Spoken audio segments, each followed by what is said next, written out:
Renovation math, how to calculate true cost. Per square foot in NYC. What's your price per square foot? It's almost always the first question I get, and I understand the instinct completely. You're about to spend a significant amount of money, and you want a number that feels solid. A benchmark that lets you line up builder A against builder B the way you'd compare prices on a carton of milk. Here's the uncomfortable truth most contractors won't tell you, though. In New York City, price per square foot is close to meaningless on its own. Budgeting a high-end renovation off a single square foot figure is a bit like pricing a car by its weight. A Ferrari and a Honda Civic might tip the scale at roughly the same number, yet they're entirely different machines built from different materials for different purposes. At Hoppler Design and Build, we don't guess, and we won't throw out a comfortable number just to get you to sign. We build budgets using what we call the true cost formula, which is less a formula than a commitment to honest math, priced from 5 distinct layers. Renovation site in New York City showing structural demolition and building protection measures. The base cost. The canvas. Before a single tile gets laid, there are foundational costs to doing business in New York that every project carries. This is the money that covers protecting the building's common areas, demolition, framing, the mandatory electrical and plumbing upgrades the city requires, and the insurance that protects both your building and your neighbors. The complexity, the surgery. This is the biggest variable in the whole equation, and it comes down to whether we're giving the apartment a facelift or performing open heart surgery. The age of the building drives a lot of it. A 1980s condo tends to be predictable, while a 1910 pre-war apartment can hide plaster, lath, and knob and tube wiring that's been sitting behind the walls for a century. Layout ambitions matter just as much. Shifting a single wall is straightforward, but relocating a kitchen in a co-op becomes a structural and regulatory operation governed by wet over dry rules, and it can pull in raised floors, steel, and a stack of filings before any finish work begins. The logistics, the Manhattan tax. This is the cost of friction, and in Manhattan, it's physical, logistical, and largely unavoidable. Picture, working in a 40-story building where the freight elevator is only available during a narrow window each day, parking trucks 3 blocks from the entrance because there's nowhere closer, craning materials in through a window because the stairwell is too narrow to carry them up. Construction, here is a choreographed operation, and every hour of coordination is an hour someone is paying for. Curated interior design, mood board with stone samples and luxury finish swatches, permits and approvals, the paper trail. The check you write for permits isn't just going to the DOB. You're paying for the network of licensed professionals it takes to earn permission to build, which can include an architect, a structural engineer, an expediter, an asbestos investigator, your co-op board's own architect, and in some buildings, the Landmarks Preservation Commission. It's an invisible layer of the budget, but it's a real one, and skipping past it in your early planning is how people get blindsided partway through. The finishes. The jewelry. This is the part you control completely, and it's where a budget expands or contracts dramatically.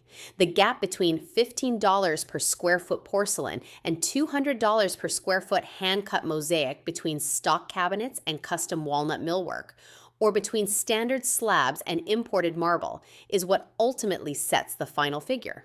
Your taste drives this number far more than your square footage ever will.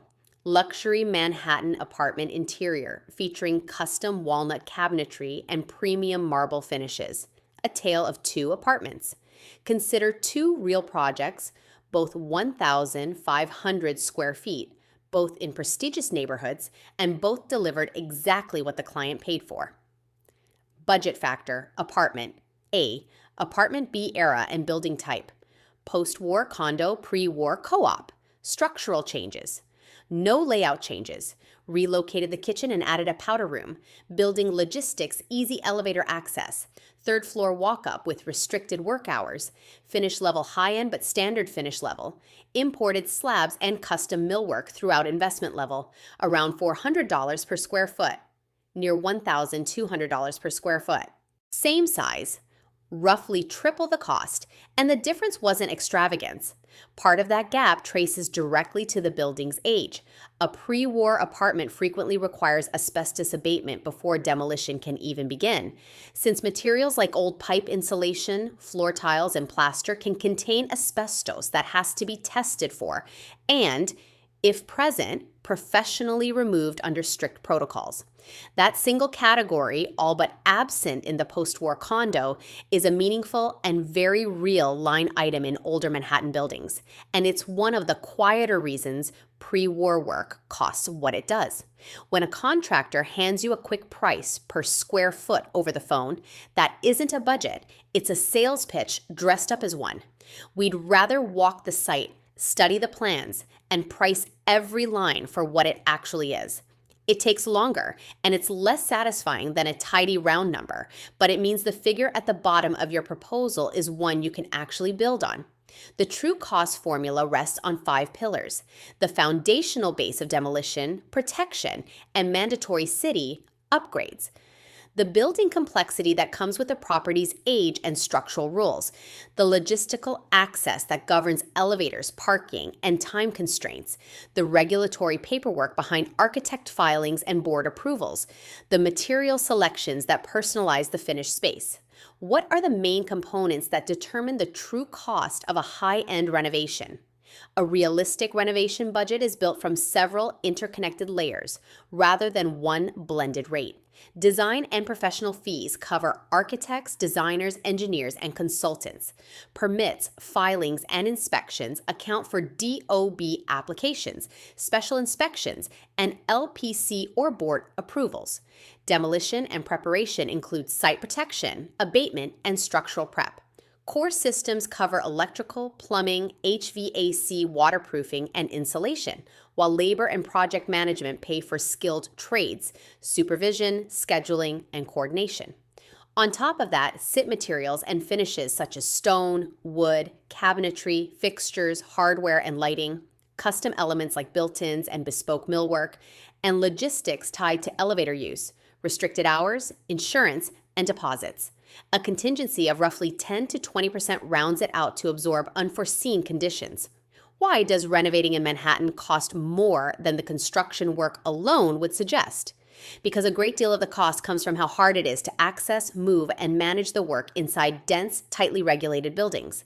Most buildings restrict work to weekday daytime hours, limit elevator usage to scheduled windows, and cap the number of workers allowed on site at once, all of which stretch timelines and raise labor costs.